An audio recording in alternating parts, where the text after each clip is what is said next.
wabarakatuh. Perkenalkan, nama saya Fauzian Nurliza dengan NIM 030305502033. Pada kesempatan kali ini saya akan menjelaskan salah satu konsep dasar timbulnya penyakit, yaitu model roda atau well. Model roda memerlukan identifikasi dari berbagai faktor yang berperan dalam timbulnya penyakit dengan tidak begitu menekankan pentingnya agen. Di sini dipentingkan hubungan antara manusia dengan lingkungan hidupnya. Besarnya peranan dari masing-masing lingkungan bergantung pada penyakit yang bersangkutan.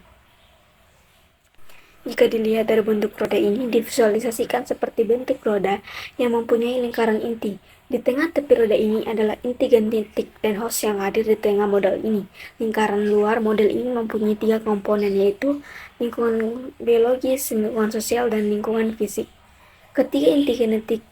Ketika dipengaruhi oleh 3 komponen tersebut, akan terjadi perubahan dalam susunan genetik dari host dan akan menyebabkan penyakit. Yang pertama yaitu lingkungan sosial. Faktor-faktor lingkungan sosial yaitu yang pertama sosial ekonomi. Sosial ekonomi merupakan faktor yang sangat besar dan sangat diperlukan. Sosial ekonomi memiliki pengaruh terhadap gizi. Jika sosial ekonomi baik, maka kebutuhan gizi akan terpenuhi dengan baik. Sebaliknya, jika faktor sosial ekonomi kurang, maka kebutuhan gizi tidak akan tercukupi dan menyebabkan gizi yang buruk. Yang kedua adalah sanitasi.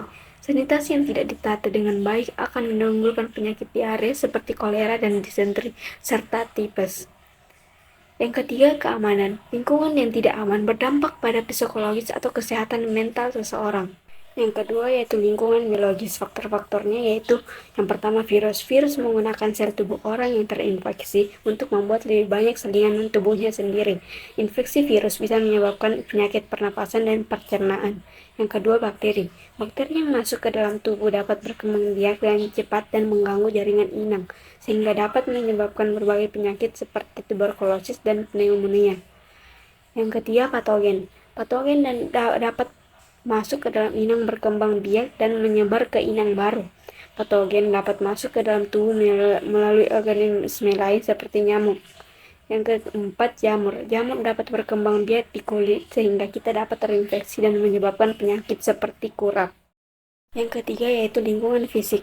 Faktor-faktornya yaitu yang pertama, pemanasan global. Pemanasan global menyebabkan alergen, polusi udara, dan gas berbahaya lain yang terperangkap di dalam bumi. Hal ini bisa membuatnya mudah terhirup oleh manusia dan meningkatkan risiko terjadinya penyakit pernapasan seperti penyakit paru obstruktif kronis dan asma. Yang kedua, asap. Kabut asap mengandung partikel-partikel mikroskopis yang dapat dengan mudah masuk ke dalam saluran pernapasan manusia. Ini bisa menyebabkan iritasi tenggorokan, hidung, dan mata. Inti genetik memiliki peran paling besar dalam penyakit keturunan seperti buta warna. Dalam model roda, inti genetik ini dipengaruhi oleh host. Perilaku host sendiri dipengaruhi lingkungan baik biologis, fisik, maupun sosial. Kesimpulannya, model roda memperlihatkan hubungan timbal balik antara manusia dengan lingkungan hidupnya secara holistik. Penyakit dipengaruhi oleh berbagai faktor lingkungan sekaligus, tidak seperti model segitiga epidemiologi yang menekankan pada peran agen penyakit. Model roda lebih memperhatikan hubungan antara manusia dan lingkungannya secara keseluruhan. Demikian penjelasan dari saya. Mohon maaf bila ada salah kata. Sekian. Wassalamualaikum warahmatullahi wabarakatuh.